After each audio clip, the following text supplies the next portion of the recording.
Nagdaos ng espesyal na misa sa St. Peter's Basilica sa Vatican at iniaalayan para sa isang partikular na layunin, gabay sa pagpili ng bagong Santo Papa. Pero bago ang misa, nakapanayam ni Mon Gualvez ang ilang cardinal electors. Narito ang report.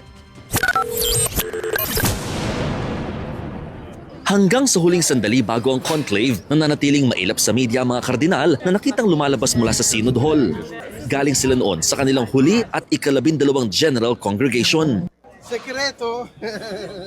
Umikot sa dapat nakatangayan ng susunod na Santo Papa ang naturang pulong. Kabilang dyan ang pagiging pastol, tulay tagapamayapa at promotor ng reforma. Ang kardinal mula Algeria na si Jean-Paul Cardinal Vesco ibinahagi sa press kung anong klase siyang leader sa usapin ng mga kinakaharap ng simbahan. I don't know if I'm progressist. If to be progressist is the contrary of to be just immobilist.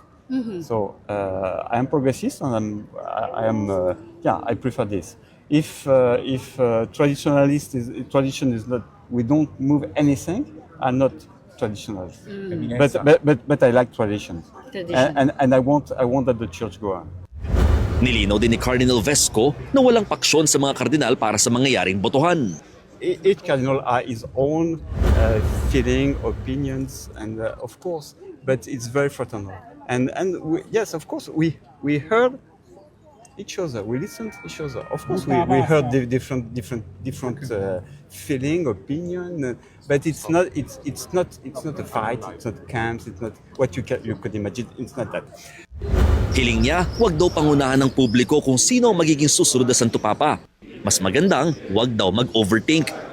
I'm sure that God has already chosen, and we have to discover. We have not the cardinal and the college. They are not pape maker. We are not pape maker. We are pape discover.